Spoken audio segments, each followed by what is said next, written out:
Hola a todos. Hoy vamos a conocer un poco las escuelas de divina sabiduría a través del tiempo. Como habitantes de este pequeño planeta llamado Tierra, siempre hemos estado custodiados por el amor de inteligencias superiores, que han tomado para sí la ardua tarea de ayudarnos en nuestra evolución. Cuando hemos alcanzado la condición de una mayor comprensión de las leyes inmateriales que rigen nuestro universo, estas inteligencias se revistieron de carne y vinieron personalmente para enseñarnos. Estos educadores de pueblos eran los maestros de divina sabiduría, y sus vidas eran un reflejo de la inteligencia creadora. Su objetivo era el despertar de la conciencia humana, de manera que pudiera incorporar la sabiduría, el amor y la justicia. Para enseñar, crearon las escuelas de divina sabiduría. Estas son algunas de las escuelas de divina sabiduría mencionadas en la obra. Entonces tenemos los Flamas Leimoris, los Profetas Blancos, los Dáctilos del Ática, los Samoyedos del Báltico, los Cóvidas del Nilo, los Ermitaños de las Torres del Silencio de Bombay, los Mendicantes de Benares, los Esenios y los Apóstoles de Jesús. Las escuelas también dieron soporte al avatar, que venía a complementar y profundizar este proceso educativo. Nuestro gobernador planetario tomó materia por 9 veces, siendo la última como el dulce nazareno, y en cada una de ellas mostró con su propio ejemplo el camino de unión con el todo, el gran Atman. Esos conocimientos continúan reverberando a lo largo de los siglos, bajo varios nombres, junto a nuevos personajes que nada más son que los antiguos colaboradores del maestro y un nuevo ropaje. ¿Y cómo continuó el trabajo de estas antiguas escuelas? Cada escuela, cuando percibía que su tiempo estaba finalizando en el lugar donde estaba, enviaba a sus discípulos a otras regiones para formar nuevos núcleos de estudio de manera que la luz no se apagara. Tenemos dos ejemplos, las tablas de Abydos y Moisés. Las tablas de Abydos tenemos un video que se puede ver en la plataforma. En él vemos que los remanentes de los Cóvidas se dirigen a India y después, junto con otros hermanos de ideal, forman la Escuela de las Torres del Silencio de Bombay, preparando la venida de Krishna. Ya en Moisés,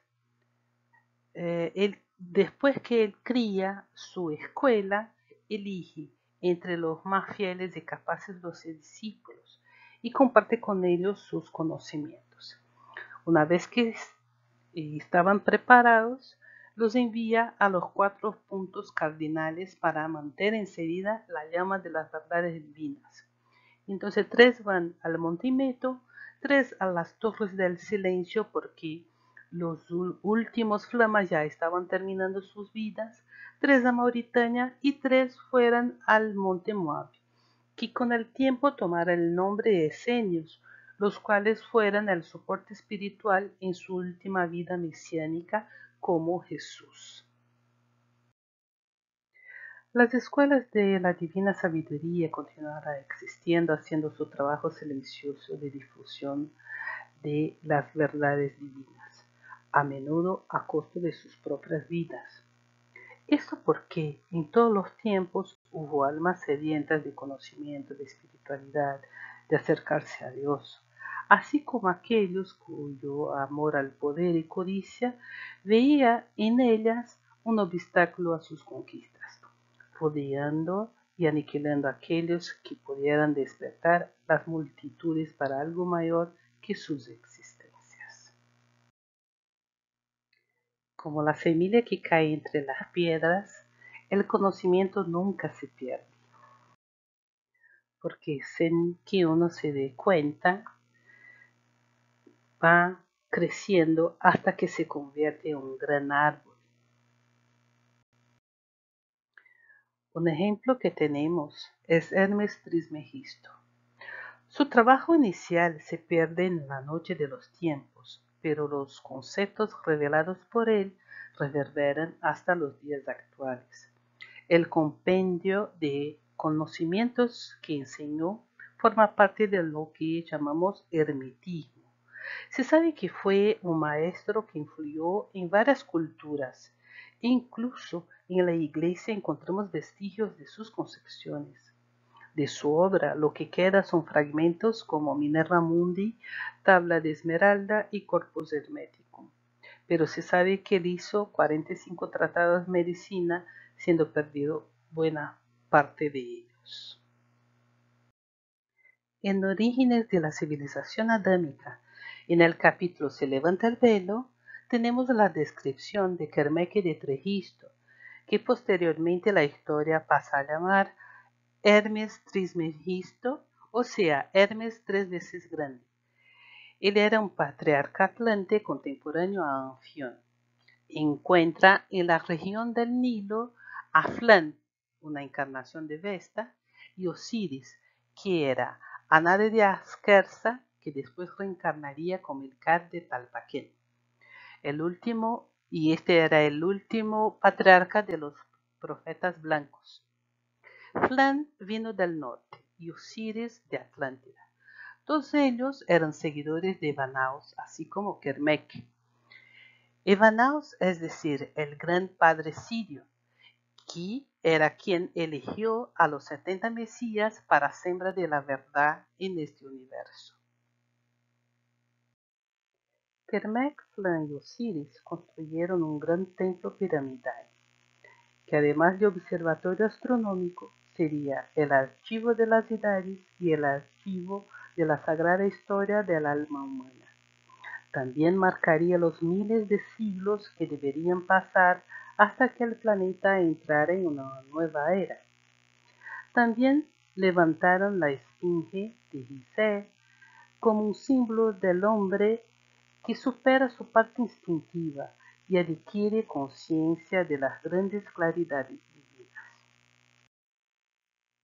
Continuando en Orígenes de la civilización adámica, en el capítulo Secretos del desierto, cuenta que Adamu encuentra los sarcófagos de los 3 patriarcas, o sea, Kermeke, Flan y Osiris, constando en el de Kermeke las leyes dadas por el rey Anfión y las enseñanzas morales de los profetas blancos.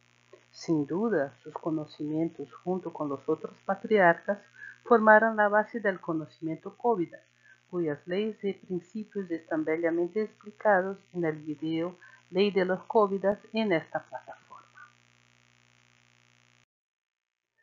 Mucho de este conocimiento permaneció como base de las escuelas egipcias y más tarde las escuelas griegas y romanas, cuyo fundamento era que el hombre vino al mundo para salir de la ignorancia y llegar a la sabiduría. Las escuelas tenían un círculo exterior que estaba abierto al público para educar la población y había un círculo interno, donde el conocimiento más profundo era pasado a aquellos que presentaban mucha base moral y un carácter construido. Esto se hacía por medio de iniciaciones, a través de un sistema de confianza entre maestros y discípulos que ayudaban a estos últimos a acelerar su crecimiento espiritual. Posteriormente, estos hombres muy maduros y preparados para lidiar con la vida eran esparcidos y servían como referenciales sociales.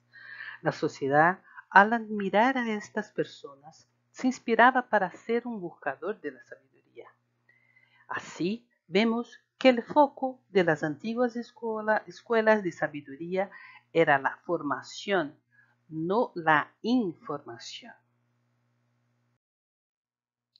Algunos siglos después, resurgió en Grecia los grandes filósofos que ayudaron a la humanidad en la búsqueda de la sabiduría, cuyos mayores exponentes fueron Sócrates y Platón, su discípulo. El principio de la filosofía de Sócrates, está en la frase «Conócete a ti mismo», inscrita en el templo de Apolo en Delfos. Para él, el hombre necesita autoanalizarse y reconocer su propia ignorancia antes de lanzarse en busca de cualquier verdad.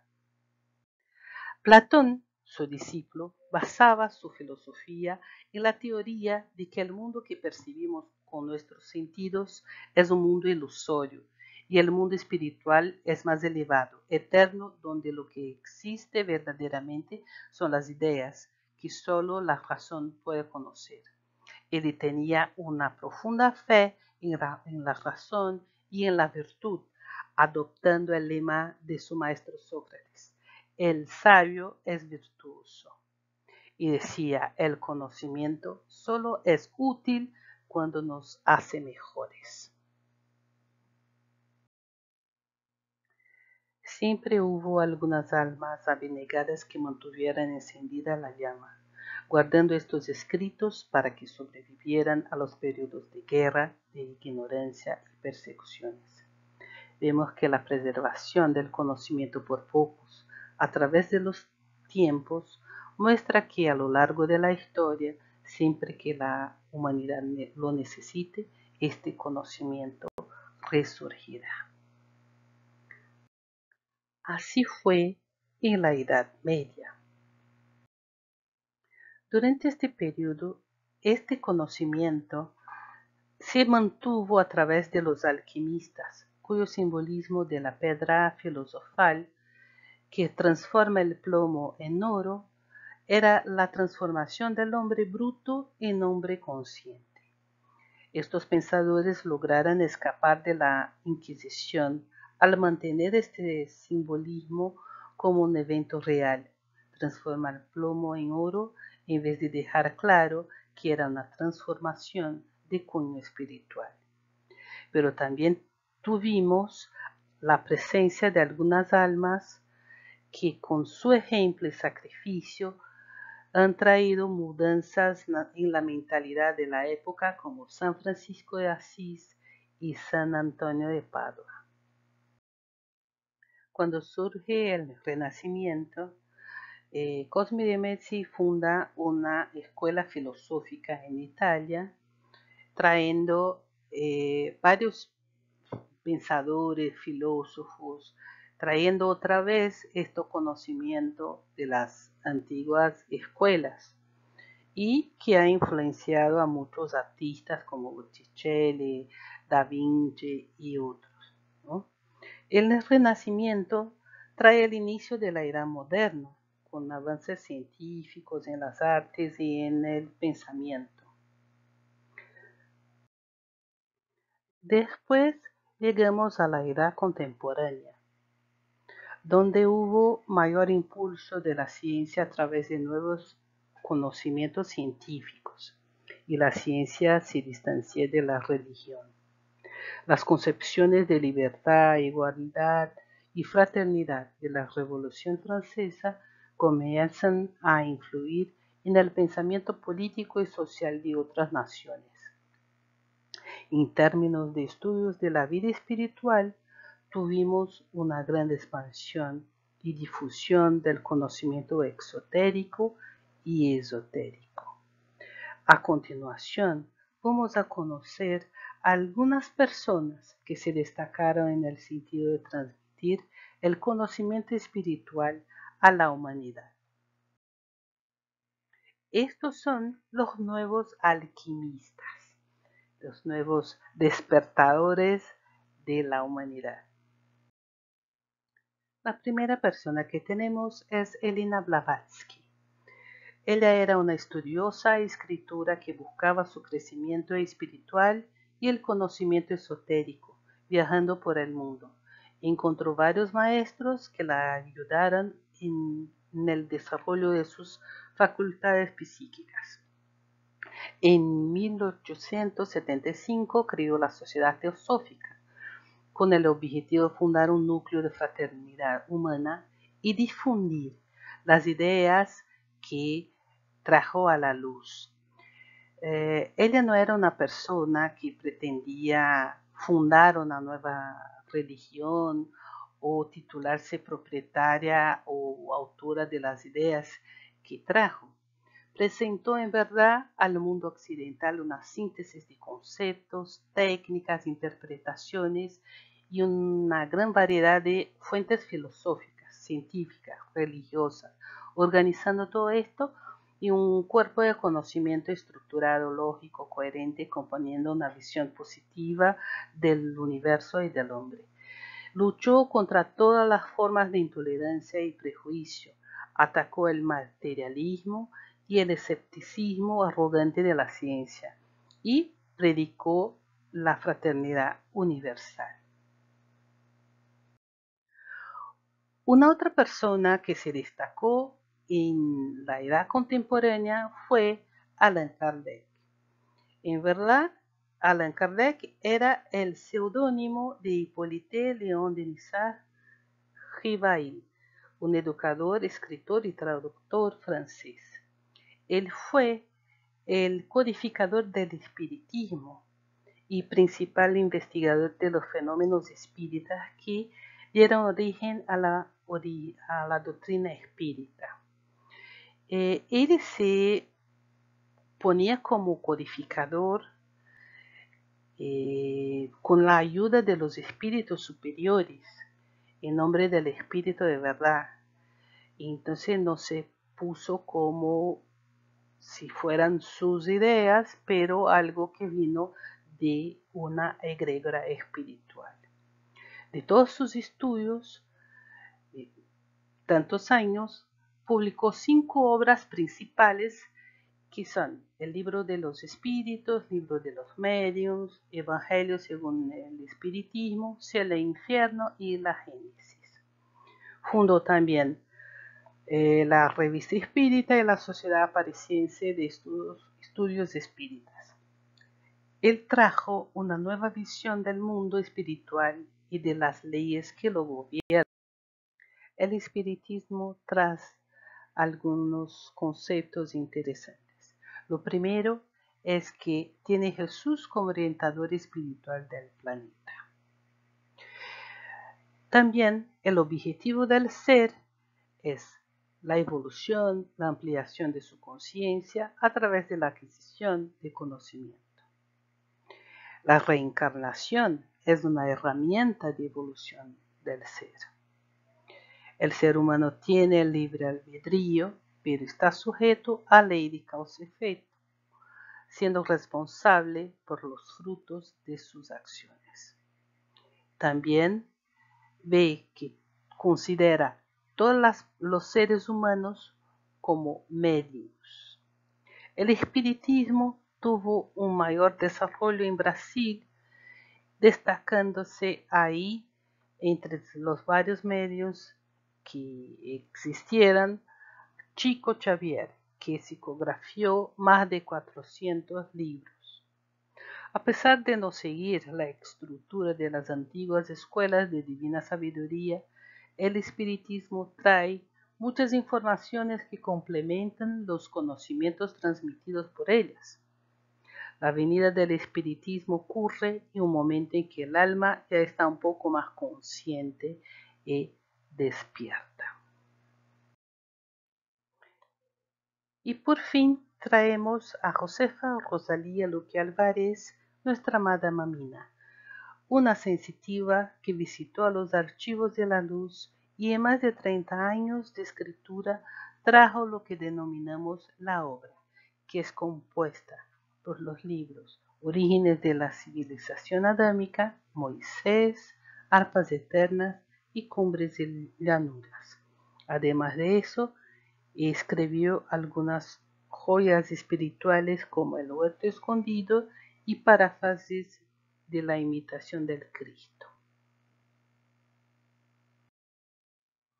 En 1938 fundó en el Delta argentino nuestra amada escuela Fraternidad Cristiana Universal, un legado del Divino Maestro.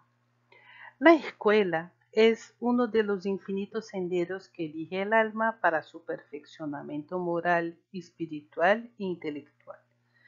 Es un camino de cultivo individual, de autoconocimiento y ampliación de la conciencia.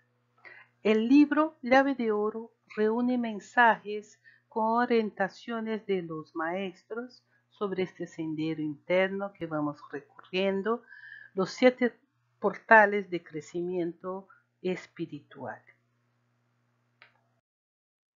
En este siglo en que el ser humano tiene mayores condiciones de entendimiento, hay también un número mayor de escuelas y el conocimiento de las cosas espirituales está más difundido.